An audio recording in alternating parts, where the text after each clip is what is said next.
It's time once again for Dialogue Conspiracy with Mae Brussell. For the past 14 years, Mae has been researching and uncovering facts and evidence from between the lines of the news and placing them in a more thorough perspective of how conspiracy, political assassination, and abuses of power affect us all. Dialogue Conspiracy originates with KLRB-FM in Carmel, California. And now, Mae Brussell. Good evening. This is Mae Brussell. It's Dialogue Conspiracy number 307, and it's February the 5th, 1978. I got a copy of an article from a listener and several telephone calls regarding the National Enquirer. They had an article January 31st, 1978, and some of you saw it and called me, and some of you wrote me letters about it. It involves several well-known psychics that were at the apartment of Jack Ruby, November 22nd, 1977, on the anniversary of John Kennedy's death. These famous psychics sat in the apartment of Ruby, and they gathered with several people that were involved in the assassination of John Kennedy.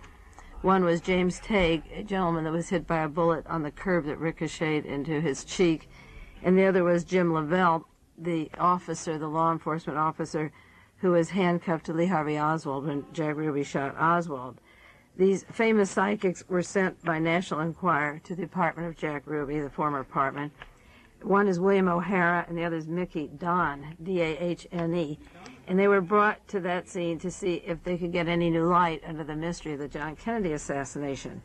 And while these psychics sat there, they came to the conclusion that the names of those involved in the conspiracy to kill President Kennedy would be revealed by 1980. And they went on to say that major incriminating documents would be produced by 1980, leading to charges against government officials, very high officials, for their part in the conspiracy to kill President Kennedy.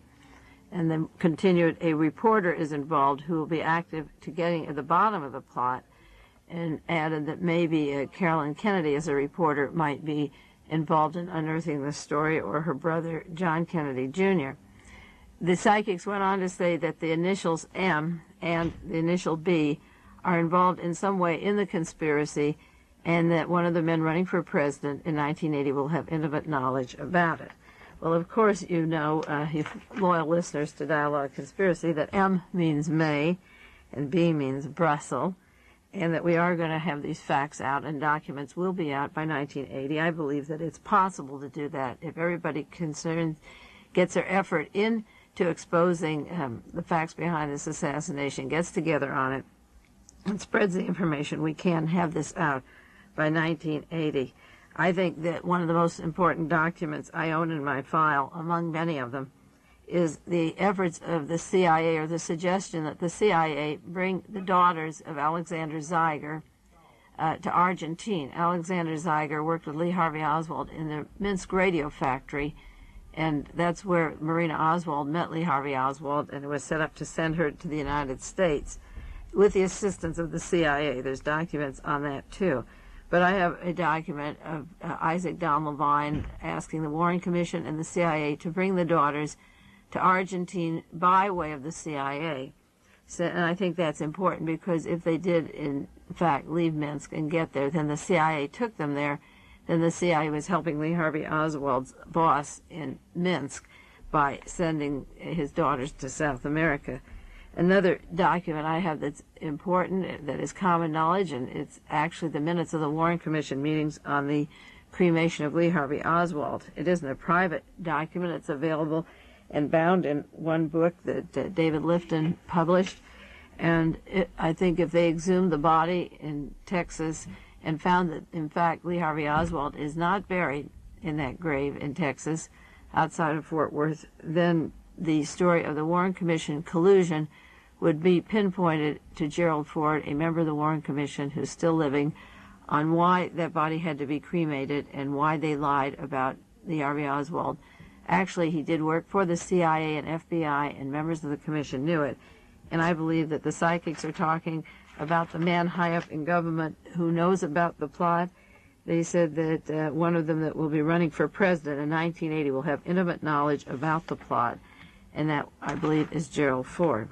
I do know that Jimmy Carter was given information from Willem Altmans, a Dutch journalist, that he hasn't used about the conspiracy, and I'm sure he's collecting information on who killed President John Kennedy.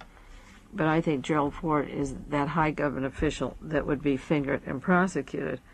I also think that if the government agencies, the FBI and the law enforcement agencies, produced the original diary of Lee Harvey Oswald, you would find that they would have trouble producing it if they even went to look for it. The original, for all I know, has never been seen in 14 years.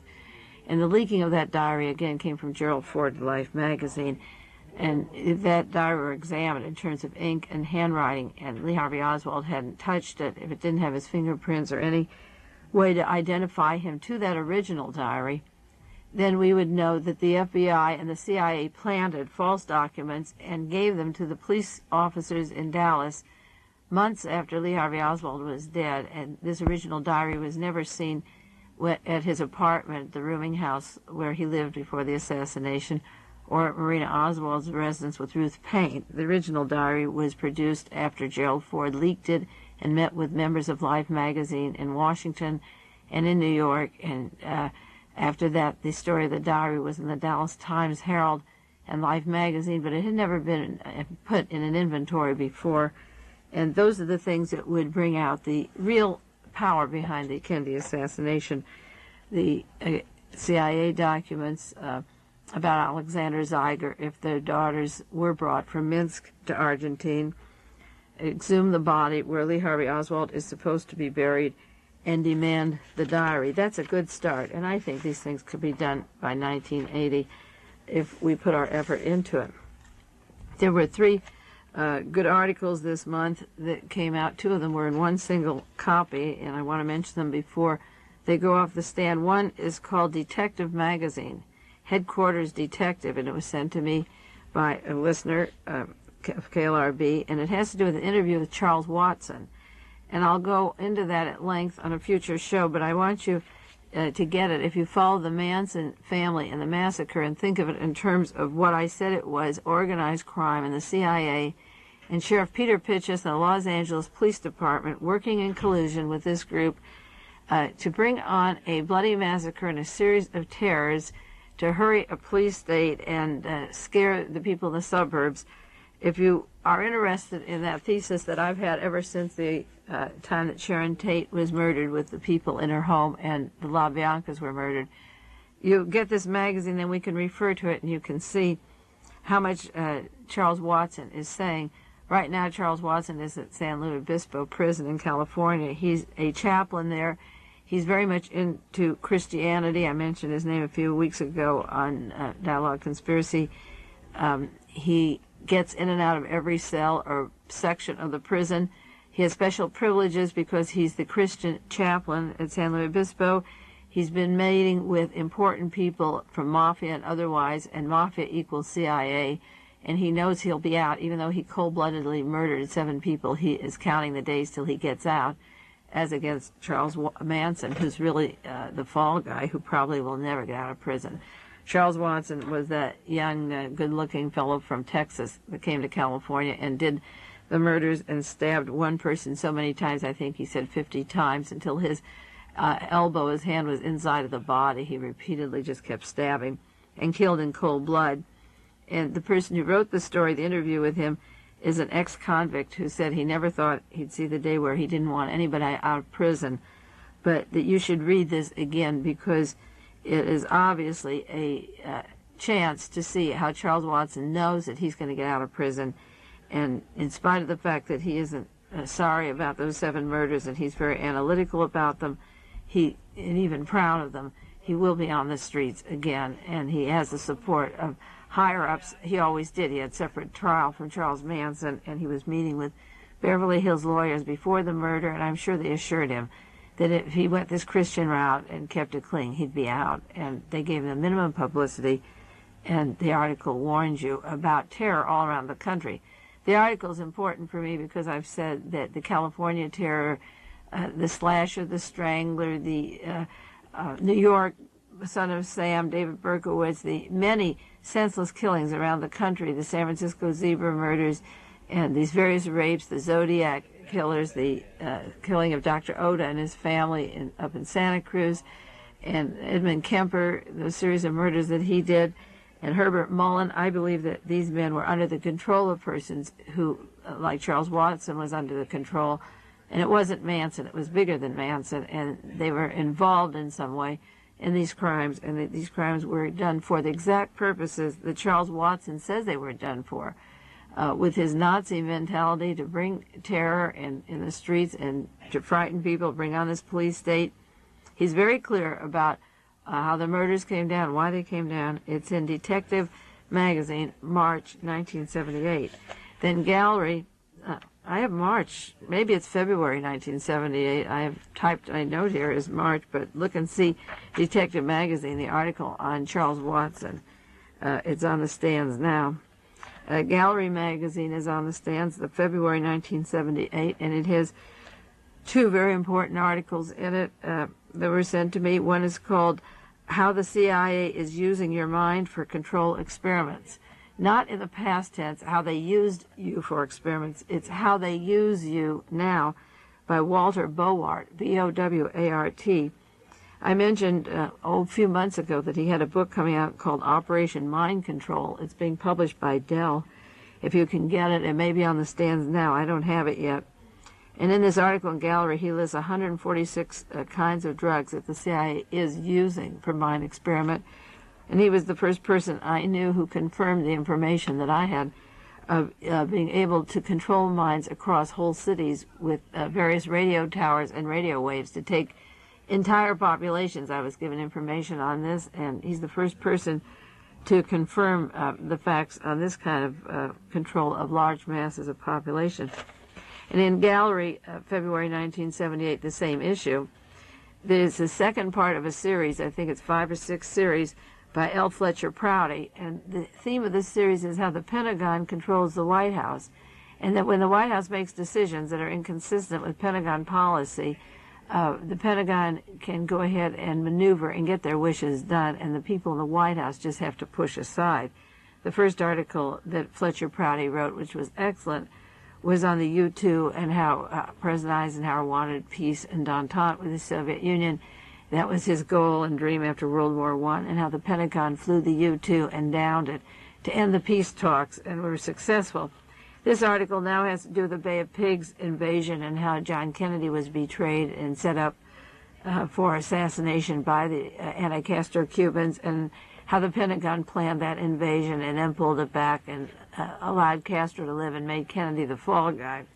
Later, I believe he's going into how LBJ, President Lyndon Johnson, made peace efforts in Vietnam and put out feelers, and in 1968, again, he was sabotaged by Madame Chenault and various counterintelligence operatives high up in the American government, and kept the war going in Vietnam. And then we know Richard Nixon made peace overtures to the Soviet Union. He went to visit there, and he went to China and wanted peace in his lifetime, and then that was sabotaged, and Richard Nixon was discredited and brought out of office. This is a good series, and Gallery is really to be commended for these kinds of articles. 2-in-1 magazine is pretty good, and I suggest that you get them, because on this program we don't have time to go into all of those details, but if you get those articles or share the cost with somebody, magazines are pretty expensive, 2 or 3 people chip in and read them, you'll get a lot out of them. The president, Jimmy Carter, has asked Mr. Webster of St. Louis, Missouri, to be head of the FBI. In typical fashion, in the last few years, confirmation hearings just go through like a conveyor belt. In 1 or 2 days, the Senate says, yes, he's fine. There's no challenging, no hard questions, and I believe the Senate, within 2 days, was ready to pass on Mr. Webster, and a group of people have said, wait a minute, ask him some questions. And, of course, I keep mentioning his, what they refer in the newspaper as the mysterious Veiled Prophet Society. And you might write to your senator right now and have for the record that you note this society, that you want to know what it is, outside of his admitting that it involves 1,000 white males. We don't know much about the Veiled Prophet Society.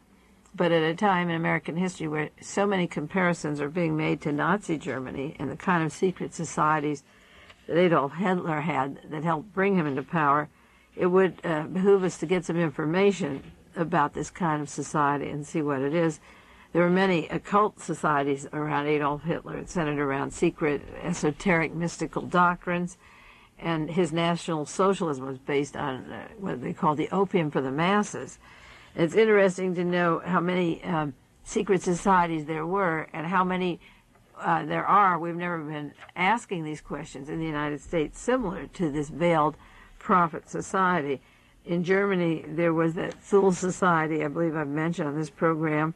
There was the Leaders of the Order, the Vril Society, V-R-I-L, the Luminous Lodge, the German Order, the Bavarian Illuminati, the Knights Exemplar, the Teutonic Knights, the Golden Dawn. And all of these were mysterious and strange, but they had one single purpose, which surfaced once Adolf Hitler was in power. The Thule Society had the most mysterious founder, and there's a good article in the Conspiracy Digest on Nazis, mystics, and Islam in search for the Nazi-Muslim connection, the Thule Society. It's written by Richard Gilman, the fall 1977 issue of Conspiracy Digest. Also, it's interesting the new FBI director comes from St. Louis, Missouri, because the news just came out the last week or so that James Earl Ray said he had assistance and funding in St. Louis, Missouri for his role behind the scenes of the Martin Luther King assassination. Now it comes out that Ray had a drug habit of $40 or $50 a week, that he had heavy finances going, that he was a Nazi, that he was making anti-black statements. None of this ever came out at the time Martin Luther King was killed. He was supposed to be, his assassin was supposed to be a loner. It wasn't a racist matter. It was just a simple deranged person lodged across from the Lorraine Motel who happened to have a gun when Martin Luther King was on the balcony. The story of James Earl Ray is a big story. Of course, it's in the news all of the time. But he did leave Missouri, and his first attorney, when he left, when he was arrested after he was brought back from England, worked as an attorney for the Bay of Pigs operations for the CIA and for the anti-Castro Cubans. And James Earl Ray had links, as I say, to the Nazis in America, had Nazi mentality, he had narcotics, he had connections to drug smuggling, CIA mafia connections, and the story of James Earl Ray will unfold more and more each week. The prisoner, the warden at the prison where he, in quotes, escaped, was a member of a legal team to help the Bay of Pigs operation. And all of this activity of James Earl Ray before he left that prison and then went traveling around until he ended in front of the, or back of the Lorraine Motel where Martin Luther King was killed, began in Missouri, in the state of Missouri. And I wonder if the Veiled Prophet Society that our new FBI director belongs to has anything to do with the wardens or the attorneys of the people around James Earl Ray, who became the patsy in the Martin Luther King assassination. These are questions that the Senate wouldn't ask, but St. Louis, Missouri may come big later in terms of investigation. There's certain cities that are important to the assassination, more important than any other cities, and St. Louis seems to be turning to be one of them. Another one is New Orleans. And I think there was a turning point in the news today, or this week rather, of Jack Anderson when he wrote about the John Kennedy assassination and the House Select Committee going to New Orleans to investigate the original charges that District Attorney Jim Garrison made in 1967 about a conspiracy down there in New Orleans. Now, you have to remember that Jack Anderson has been part of this cover-up team.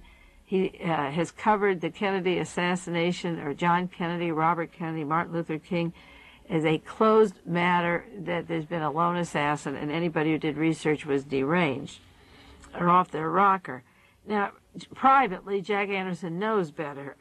I know somebody who was with him last week in Washington, and he was talking about Howard Hughes and the Howard Hughes that might not be buried in Houston, Texas, that could be Vance Cooper. Jack Anderson doesn't write about these things, but Jack Anderson knows better, and he moves very slowly, and he only lets out as much news as he thinks the people ought to know, and it has to be at the right time. So when the news is breaking anyway, he gets in on the tail of it and can say, I wrote about this. And now he's writing this week that the House Select Committee returned to the scene of its former investigation by District Attorney Jim Garrison in New Orleans. But this time he writes his article different. He doesn't put down Jim Garrison. He doesn't put down the House Select Committee. Jack Anderson tells it like a straight news story, which is really historic.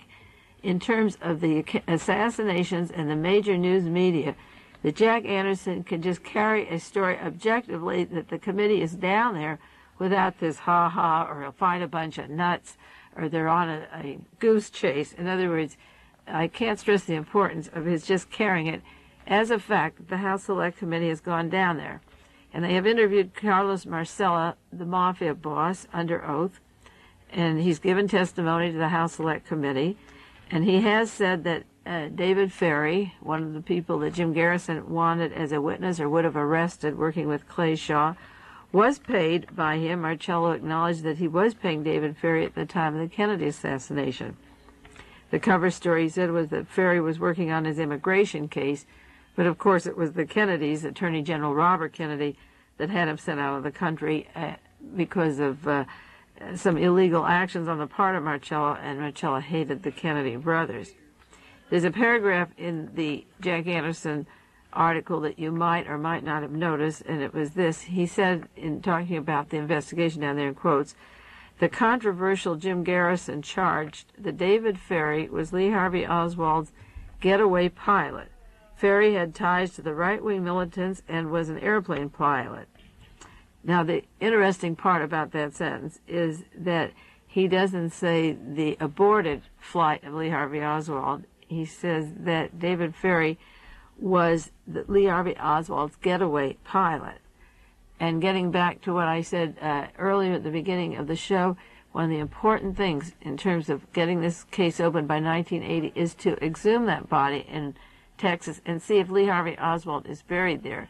Because when Jack Anderson at a national level begins to talk about a getaway pilot for Lee Harvey Oswald, and when you think of the information that reporter Joe Cooper had out, which I want to do at length sometime on the program with you, because Joe Cooper had made connections to the possible escape route of Lee Harvey Oswald. And as I said before, I believe it was to Baton Rouge and then to Brazil. We have a new can of worms opened up here, and I'm sure that Jack Anderson didn't intend to go to any more detail than just what he had there, but it was a lot for him to even say that the possibility of these people connecting in a conspiracy is being considered by the House Select Committee, and as I say, not to put it down. Last Sunday night on KLRB, I talked about the National Labor Caucus's research on the Buckley family and their relationship to the Rockefellers. And again, Jack Anderson had a column the very next day, which you might have found interesting in lieu of the show I did on KLRB. And he has a column putting down the National Labor Caucus. And he's apologizing for the Rockefellers and claiming, this is the way Jack Anderson says it, the patriots of the soapbox have seized upon an event, meaning Richard Nixon's demise, and they're peddling the politics of conspiracy. And they're grinding tormented propaganda against those who brought down Nixon. Now that's Jack Anderson garbage when he doesn't want to carry it as a straight news story.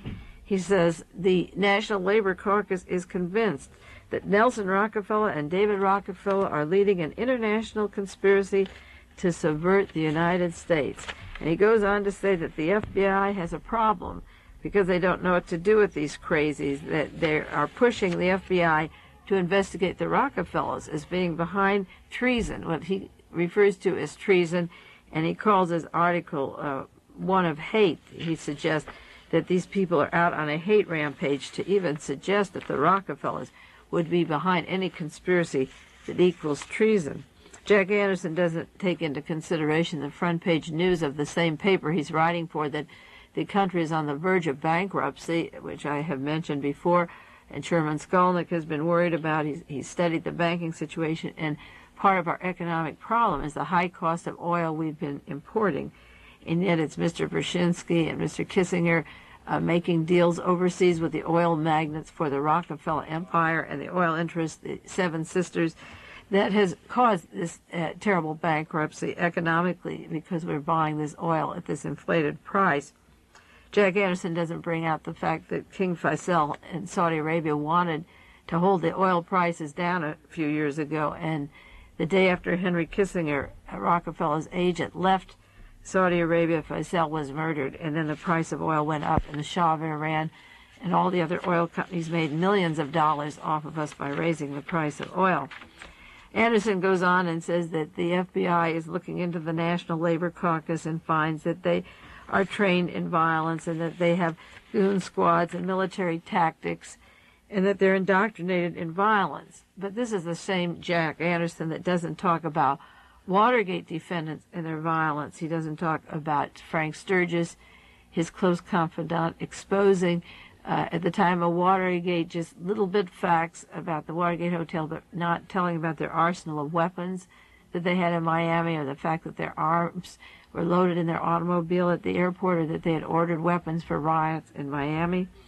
Jack Anderson doesn't talk about the Mitchell plans for kidnapping people on the left or radicals or anti-war protesters at the time of the Republican convention in Miami, or Mr. Caulfield working for Richard Nixon threatening to kill James McCord, or the airplane crash of Dorothy Hunt, and a lot of other violences we could go into. What he's trying to do is to show that the Labor Caucus is violent because they are exposing the Rockefellers as conducting treason in the United States. I gave a address on the air of that Conspiracy Digest that has books on Rockefeller, and I have an address for bookstore in Aptos if you want to write to me, where you can get books on the Rockefellers and see if the Labor Caucus is far off from their explanation of the Rockefellers and what they're doing to the American people, and then read Jack Anderson with his hogwash and how he covers up and tries to blame the people who are exposing all of this. He calls his article Dances of Hate, as if the Rockefeller Combine and the multinationals, ITT, and these huge corporations are not as much conducting dances of hate.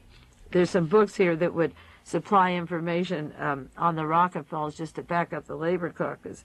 There's one called Rockefeller Internationalist, Man Who Misuses the World by Dr. Emmanuel Josephson. There's another book, The Federal Reserve Conspiracy and the Rockefeller, Their Gold Corner. This, again, is by Dr. Josephson.